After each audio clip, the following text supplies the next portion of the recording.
நாடாளுமன்ற தேர்தலையொட்டி 133 வாக்குறுதிகள் கொண்ட அதிமுக தேர்தல் அறிக்கையை கழக பொதுச் செயலாளர் எடப்பாடி கே பழனிசாமி வெளியிட்டார்.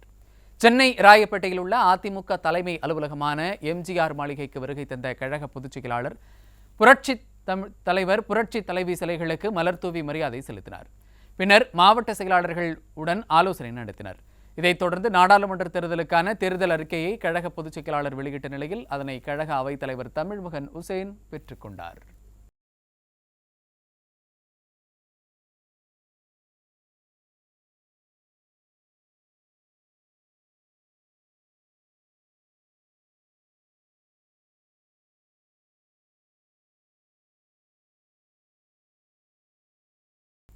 தமிழ்நாட்டு மக்களின் உரிமை மற்றும் வளர்ச்சியை மீட்டெடுக்கும் வகையில் 133 வாக்குறுதிகளை அதிமுக தேர்தல் அறிக்கையில் இடம்பெற்றுள்ளன. பின்னர் செய்தியாளர்களிடம் பேசிய கழக பொதுச் செயலாளர் விவசாயிகள், பெண்கள், தொழில்துறையினர் மற்றும் மாணவர்களை சந்தித்து அவர்களின் குறைகளையும் கருத்துக்களையும் கேட்கப்பட்டதாக தெரிவித்தார். 9 மண்டலத்திலும் நேரடியாக சென்று அந்தந்த மண்டலத்திற்கு உட்பட்ட மாவட்ட பகுதியில் வசிக்கின்ற விவசாயிகள், விவசாய சங்கங்கள், விவசாய தொழிலாளர்கள், கைத்தறி சங்கங்கள், மீனவர்கள், அரசு அலுவலர்கள், ஆசிரியர்கள், தொழிற்சங்கங்கள், தொழில் முதலீட்டாளர்கள், சிறு குறு நடுத்தர நிறுவனத்தைச் சேர்ந்த நிறுவனர்கள், வணிகர் சங்கங்கள், வியாபாரிகள், அமைப்புச்சாரா தொழிலாளர்கள், பொதுநல சங்கங்கள், மாணவ மாணவர்கள், பொதுநலன் சார்ந்த அமைப்புகள், இளைஞர்கள், இளம்பெண்கள், விளையாட்டு வீரர்கள், ஜல்லிக்கட்டு அமைப்பாளர்கள், ஜல்லிக்கட்டு வீரர்கள், சுய உதவி குழுவினர், மாற்றுத்திறனாளிகள், திருநங்கைகள் உள்பட அனைத்து தரப்பு மக்களும் தெரிவித்த கோரிக்கைகள் மற்றும் எழுத்துப்பூர்வமாக வழங்கிய மனுக்களை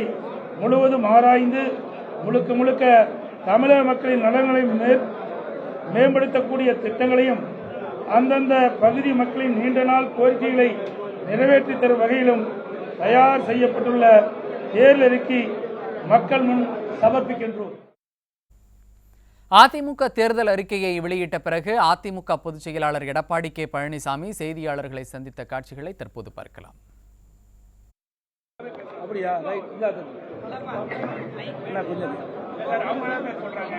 அதாவது உச்சநீதிமன்ற கிளை சென்னையில் அமைக்க வேண்டும். அதாவது வழக்காடு மொழியாக முக்கியமானதை மட்டும் சொல்றேன், மீதி எல்லாமே உங்களுக்கு தேர்தல் அறிக்கையில் விளக்கமாக நான் கொடுத்திருக்கிறோம்.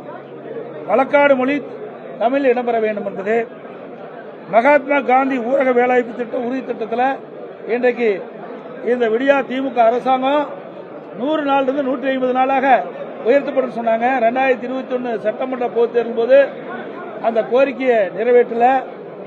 சம்பளம் ஊதியம் உயர்த்தப்படணும், அதுவும் கொடுக்கல. இப்ப மத்திய அரசுடைய திட்டம் இருக்கிற காலத்தில் மத்திய அரசு இந்த மகாத்மா காந்தி ஊரக வேலைவாய்ப்பு உறுதி திட்டத்தினுடைய நாட்களை 100 நாளிலிருந்து 150 நாளாக உயர்த்த வேண்டும், அதிகரிக்க வேண்டும். அந்த மகாத்மா காந்தி ஊரக வேலைவாய்ப்பு உறுதி திட்டத்தில் பணி செய்கின்ற அந்த ஊழியர்களுக்கு ஊதிய உயர்வு 450 வழங்க வேண்டும் என்று தெரிவிச்சிருக்கிறோம். மத்திய அரசின் திட்ட நிதி பகிர்வு அதை பற்றி தெளிவாக கொடுத்திருக்கிறோம். மேகதாது அணை, முல்லை பெரியார் அணை பிரச்சனைக்கு தீர்வு காண வேண்டும். பாலாற்றில் தடுப்பணை கட்டும் முயற்சிக்கு இன்றைக்கு தொடர்ந்து நமக்கு அணி செலுத்தி வருகிறது அண்டை மாநிலம். அதற்கு உரிய முறையில் மத்திய அரசு நடவடிக்கை எடுக்கப்பட வேண்டும். காவிரி குண்டாறு வைகை இணைப்பு திட்டம் அதை நிறைவேறதுக்கு மத்திய அரசுடைய நிதி தேவை. மாநில அரசு கிடப்பில் போட்டிருக்குது, அதை விரைந்து செயல்படுத்த வேண்டும் என்று நாங்கள் வலியுறுத்துறோம். நடந்தாய்வாளி காவிரி திட்டம் மத்தியில் இருக்குது.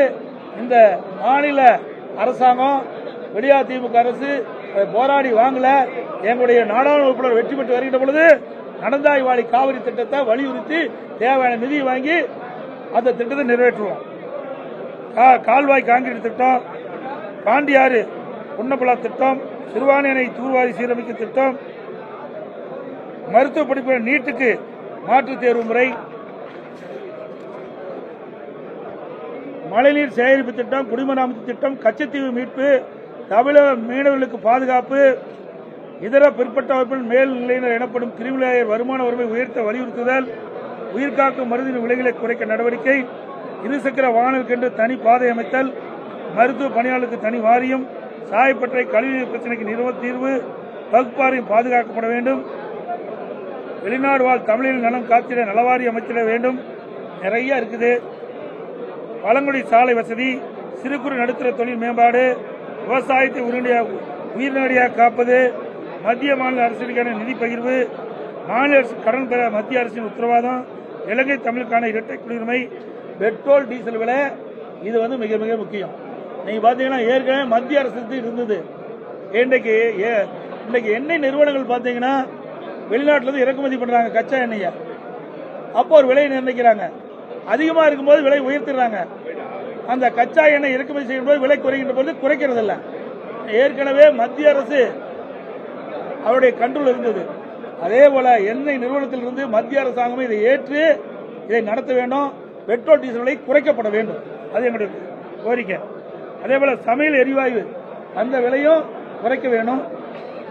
போதைப் பொருள் ஒழிப்பு, நெகிழி பொருட்களுக்கு நிரந்தர தடை, விவசாயிகளுக்கு ஓய்வு திட்டம், தடையில்லா மும்முனை மின்சாரம், கூட்டாட்சி மொழி உரிய அங்கீகாரம், மாநில நிலைக்கான தேசிய வளர்ச்சி ஆணை செயல்படுத்துதல், தமிழகத்தில் பாதுகாப்பு தளவாட உற்பத்தி மையம், மதுரை எய்ம்ஸ் மருத்துவமனை விரைவாக கட்டி முடிக்க வலியுறுத்துதல், நெடுஞ்சாலை சுங்கச்சாவடியில் அகற்றுதல், தமிழகத்தில் புதிய நகரில் மெட்ரோ ரயில் திட்டங்கள் விரிவாக்க பணிக்கு விரைந்து அனுமதி கொடுக்க வலியுறுத்துதல், தேவையான நிதியை வழங்குதல், மகளிர் உதவித்தொகை, இலவச வீட்டுமனை பட்டா திட்டம், கிராம பொருளாதார திட்டம், இளைஞர்கள் வேலைப்பு, மீனவர் நலன், கிராமப்புறங்களுக்கு சர்வதேச விளையாட்டு பயிற்றம், இப்படி பல இருக்குது. நிறைய 133 அறிவிப்புகள் இருக்குது. விவசாயிகளுக்கு 5000 ரூபாய் வழங்க வேண்டும் என்ற அறிவிப்பு கொடுத்திருக்கிறோம்.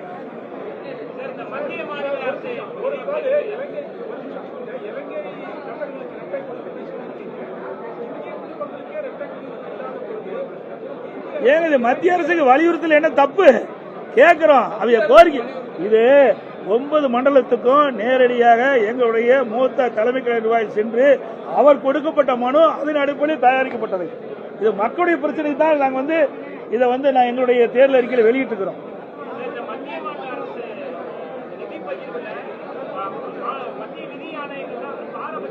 இதுலதான் முழுசா டீட்டெயிலா இருக்குது. இதுல நீங்க கேட்கறதுக்கு முழு பதில் இதுல இருக்கு. தேர்தல் அறிக்கை இருக்குது. விளக்கமா சொல்லணும்னா அது 2 பக்கம் இருக்குது. நீங்க பாருங்க.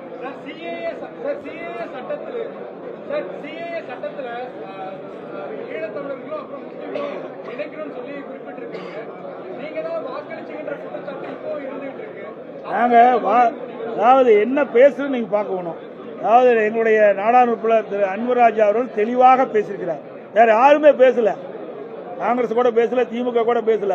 இந்த சட்டத்தால் என்னென்ன பாதிப்பு ஏற்படும் என்பதையெல்லாம் விளக்கமாக பேசியிருக்கிறோம். அதை நீங்க பாருங்க. 19 வெளியிட்டிருக்கிறோம், 21 வெளியிட்டிருக்கிறோம், இப்போதும் வெளியிட்டிருக்கிறோம்.